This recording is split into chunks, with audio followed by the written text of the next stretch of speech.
सालों पहले रामनगर गांव के पास में घने जंगल में राजू नाम का तांत्रिक रहता था।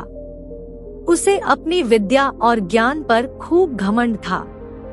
उसका कहना था कि वो चाहे तो सभी को अपने काबू में कर सकता है। साथ ही तंत्र विद्या की मदद से किसी को जान से मारने की कला भी उसे खूब आती थी। उसी दौरान रामनगर गांव के युवा एक एक करके गायब हो रहे थे। कुछ समय बाद गांव वासियों को समझ आया कि सभी जवान लोगों को तांत्रिक अपनी विद्या से काबू करके खत्म कर रहा है। इस बात से परेशान होकर सभी गांव वासियों ने चर्चा की और यह फैसला लिया कि वो सब मिलकर तांत्रिक को मार देंगे। अपनी इस योजना को अंजाम देने के लिए एक दिन सभी गांव वासी मिलकर तांत्रिक के घर पहुंच गए। उस समय तांत्रिक किसी पूजा में बैठा हुआ था। इसे अच्छा मौका समझते हुए सभी ने उसे एक कुर्सी से बांध दिया और उस पर आग लगाकर वहां से चले आए। गांव वासियों के मन में हुआ कि तांत्रिक उसी आग की लपटों में झुलस जाएगा और उससे उनका पीछा छूटेगा। और हुआ भी ऐसा ही। करीबन 4 से 5 साल तक सभी लोग अपने गांव में हंसी खुशी रहने लगे। अचानक एक दिन 4 लड़के अपने शहर से घूमने के लिए कहीं जा रहे थे। तभी बीच में रामनगर गांव पड़ा। रात बहुत हो चुकी थी तो उन्हें लगा कि थोड़ा वक्त यही गुजार लिया जाए। चारों लड़के रामनगर के जंगल में ही रुक गए। उन्हें जंगल में कुछ समय घूमने का मन हुआ तो वह आगे बढ़ने लगे और बढ़ते बढ़ते तांत्रिक जहां रहता था वहां पहुंच गए। पूरे घर में मकड़ी के जाल लगे हुए थे। तभी एक लड़के को आधी जली हुई कुर्सी नजर आई और वो बिना कुछ सोचे समझे उस पर बैठ गया।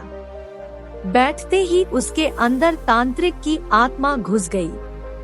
अब लड़का जोर जोर से चिल्लाकर कहने लगा कि अब मैं सबसे बदला लूंगा, पूरे गांव में आग लगाकर सबको जला दूंगा।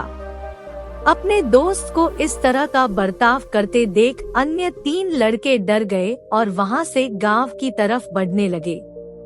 सुबह होते ही उन्होंने सरपंच से मुलाकात की और सारा किस्सा सुना दिया। सबसे पहले तो सरपंच ने उन तीनों लड़कों पर खूब गुस्सा किया।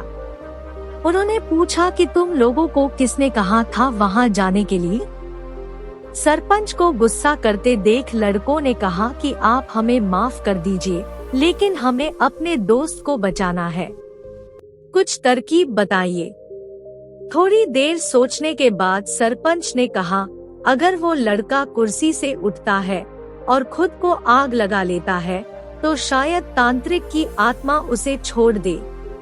सरपंच ने ये बात कही ही थी कि जिस लड़के पर तांत्रिक का भूत घुसा था वह कुर्सी के साथ उड़ता हुआ गांव पहुंच गया। अपने दोस्त को इस हालत में देख उन तीनों लड़कों ने सबसे पहले जाकर उन लोगों से मुलाकात की जिन्होंने तांत्रिक की कुर्सी पर आग लगाई थी। उनसे बात करके तीनों लड़के उन्हें अपने दोस्त के पास लेकर गए। जैसे ही उनके दोस्त के अंदर बैठे, तांत्रिक ने कुर्सी पर आग लगाने वालों को अपने सामने देखा। उसे बहुत गुस्सा आया। गुस्से में तांत्रिक कुर्सी से उठा और उन लोगों पर हमला करने लगा। तभी उन तीनों लड़कों ने तांत्रिक की उस कुर्सी पर आग लगा दी। कुर्सी पर आग लगते ही तांत्रिक उनके दोस्त के शरीर को छोड़कर चला गया। तो दोस्तों, इस कहानी से हमें यह सीख मिलती है कि जीवन में हर काम सोच समझकर करना चाहिए। साथ ही दूसरों की सलाह पर अच्छे से काम किया जाए तो समस्या से मुक्ति मिल सकती है।